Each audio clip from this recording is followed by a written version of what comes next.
Hulikam sa Valenzuela ang street sweeper na nakaladkad ng kable na sumabit po sa isang delivery truck. Handa raw makipagtulungan ang kumpanya ng truck, gayon din ang Meralco. Balitang hatid ni Darlene Kai.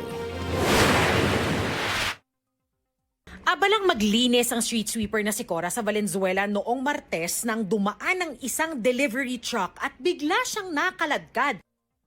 Sa bilis ng pangyayari, humampas si Cora sa katabing poste at nakaladkad hanggang mapahiga na lang siya sa kalsada. Hindi malinaw sa video pero sumabit pala ang truck sa kable na siyang humila kay Cora na isa pa namang senior citizen.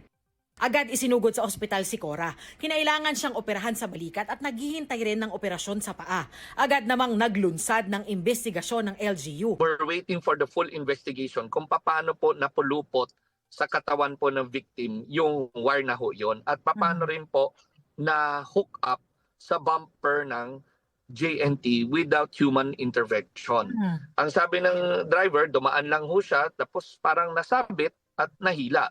Ang malinaw daw sa ngayon, For me, it's negligence din ho ang pag-iwan ng mga wires na nakakalat lang ba, nakasabit o nakakalat po. No? Bawal ho yan sa Valenzuela actually po. No? This is also the reason why, Darlene, in Valenzuela, we have an ordinance actually charging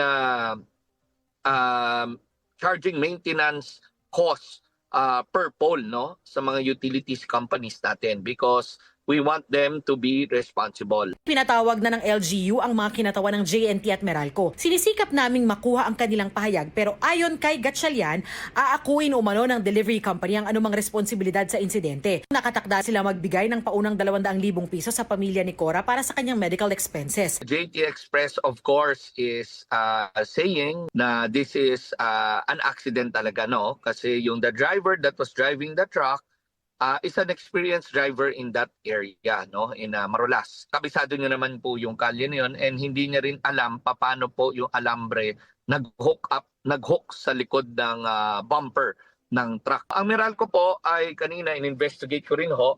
What we found out is number one, the pole is owned by Meralco. But the cable, which they even brought a sample, talagang Darlene, medyo makapal yung cable, talagang matigas, solid yung cable nito. Their statement kanina during the meeting is they don't own the cable. Iniimbestigahan pa kung aling utility company ang may-ari ng sumabit na kawad.